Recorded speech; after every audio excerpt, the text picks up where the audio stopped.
Hi friends, સ્વાગત છે તમારું મારા કિચનમાં। આજે આપણે બનાવીશું ઉપમા અને બાળકો માટેનું। 1 વર્ષનું બાળક થઈ જાય પછી આપણને એમ થાય કે બાળકને હવે શું આપીએ, સવારના નાસ્તામાં શું આપીએ।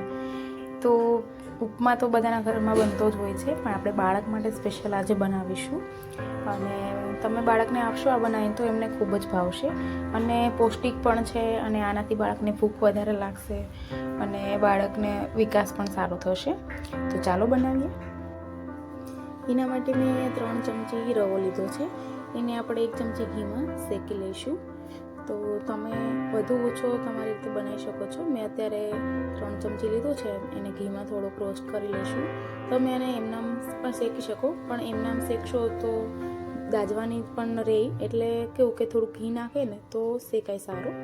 શેકા ગયા બાદ આપણે એને એક ડીશમાં કાઢી લઈશું અને ફરીથી કડાઈમાં પાછું તેલ નાખીશું અને તેલ ગરમ થાય એટલે એમાં રાઈ અને જીરું નાખી અને થોડી હિંગ નાખશું। નાખી એટલે જો તમારી આગળ મીઠું લીમડાના પાન હોય તો એ નાખી શકો છો। મારી આગળ અત્યારે નહોતા એટલે મેં નહીં નાખ્યા। અને ત્યારબાદ એમાં આપણે બધા શાકભાજી નાખીશું, ગાજર, કેપ્સિકમ, વટાણા અને ટમેટાં, એ 4 વસ્તુ મેં લીધી છે। અત્યારે તમારી આગળ બીજા શાકભાજી હોય તો તમે એ પણ એડ કરી શકો છો અને આમાંથી ના હોય તો સ્કીપ પણ કરી શકો છો, કોઈ વાંધો નથી।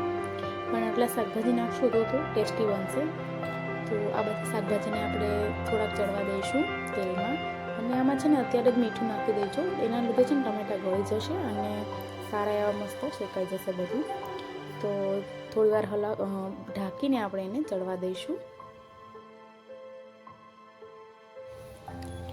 4-5 મિનિટ થાય પછી આપણે ચેક કરી લેવાનું કે વટાણા ચડી ગયા છે કે નહીં। અત્યારે તો પેલા લીલા વટાણા આવે છે એટલે એ તો ચડી જ જાય છે વધારે તેલમાં, એટલે એ ચડી ગયા બાદ આપણે એમાં થોડાક મસાલા કરી લઈશું। એમાં આપણે હળદર અને ધાણાજીરું પાવડર નાખીશું અને બાકી તો જો બાળક બહુ 1-2 વર્ષ કરતાં ઉપર હોય તો તમે એમાં થોડુંક મરચું બી નાખી શકો છો, પણ અત્યારે મારું બાળક હજી 1.5 વર્ષનું જ છે તો હું આમાં મરચું નથી નાખતી।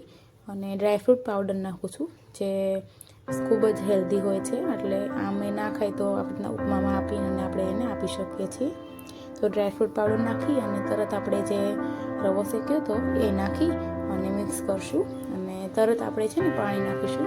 પાણીનું માપ તમે 1 વાટકી રવો લીધો હોય તો તમે એનું 3 ગણું પાણી લઈ શકો છો, પણ અંદાજે લેવું હોય તો તમે જેટલું સૂજી નાખી હોય એની ઉપર પાણી ડૂબે એટલે સૂજી ડૂબે એટલું પાણી નાખવાનું અને તરત જ આવી રીતના હલાવશો એટલે મસ્ત ઉપમા ખીલો જ બનશે તમારું।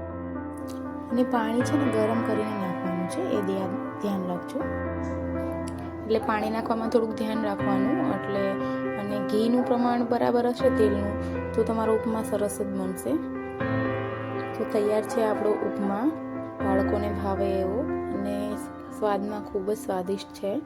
તો તમારું 1 વર્ષનું બાળક હોય તો તમે એને જરૂરથી આ બનાવીને ખવડાવજો। રોજે નહીં પણ 2-3 દિવસમાં 1 વાર તો જરૂરથી આપજો। ઉપરથી મેં આમાં ક્રેનબેરી નાખેલી છે, તમારી આગળ ના હોય તો સ્કીપ પણ કરી શકો છો। તો મારા બાળકને તો આ બહુ જ ભાવે છે, હું તો એને આપું છું રોજે। તો તમે પણ બનાવજો જરૂરથી અને મારી રેસીપી સારી લાગે તો લાઈક અને શેર કરજો અને મારી ચેનલને સબસ્ક્રાઈબ કરજો। Thank you, bye bye.